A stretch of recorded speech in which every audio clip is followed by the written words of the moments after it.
Welcome to intellectuals Avenue. हमारे आज के लेक्चर का टॉपिक है विलियम ब्लेक की लिखी हुई एक पोइम जिसका टॉपिक है आह सनफ्लावर। सनफ्लावर मीन्स सूरजमुखी का फूल।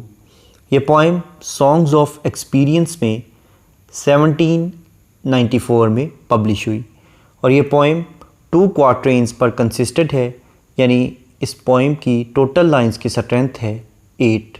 क्वार्ट्रेन 4 लाइंस पर कंसिस्टेड स्टेंजा को कहते हैं। तो इस पोइम की टोटल लाइंस की स्ट्रेंथ 8 है।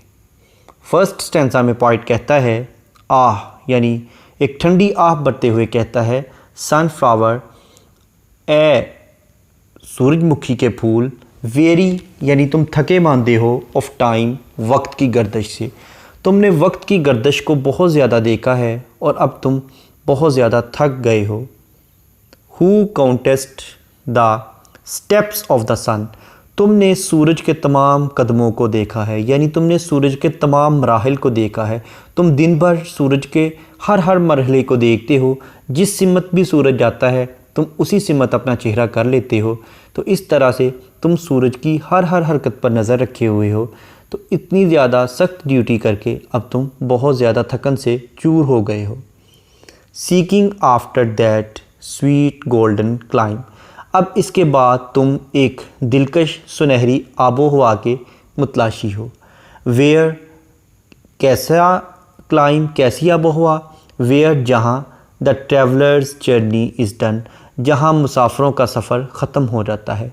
यानी तुम भी ए सनफ्लावर, तुम भी एक ट्रैवलर हो, तुम भी एक मुसाफिर हो। और जिस तरह मुसाफरों का सफ़र ख़त्म हो जाता है, तुम्हारी भी ख्वाहिश है कि सूरज की हरकत व सकनात को देखकर जिस तरह तुम थकन से चूर हो गए हो, तुम्हारा भी ये सफ़र इख्तिताम पजीर हो और तुम्हें भी रेस्ट का मौका मिले।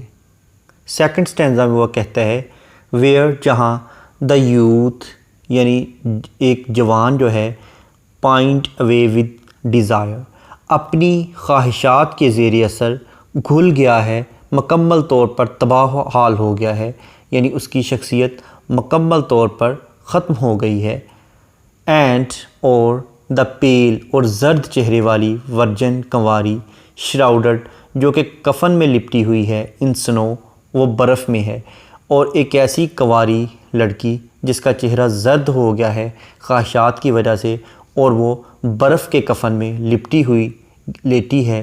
अराइज़ फ्रॉम देयर ग्रेव्स, वो दोनों यानी वो जो जवान था जो कि अपनी ख्वाहिशात के ज़ेर असर तबाह हो गया था और जो लड़की बर्फ़ के कफन में लिपटी हुई थी, ये दोनों अपनी कब्रों से उठते हैं। एंड एस्पायर, और जानने की ख्वाहिश करते हैं। Where my sunflower wishes to go, कि हमारा सूरजमुखी का जो फूल है ये कहाँ जाना चाहता है, इसकी मंजिल क्या है। यानी ये तीनों एक ही मंजिल के मुसाफिर हैं। सनफ्लावर, यूथ और वर्जन, ये तीनों एक ही मंजिल के मुसाफिर हैं। इन तीनों को नहीं पता कि ये कहाँ जाना चाहते हैं और ये तीनों अपनी मंजिल का इल्म ना होने की वजह से बहुत ज़्यादा तबाह हाल हो चुके हैं।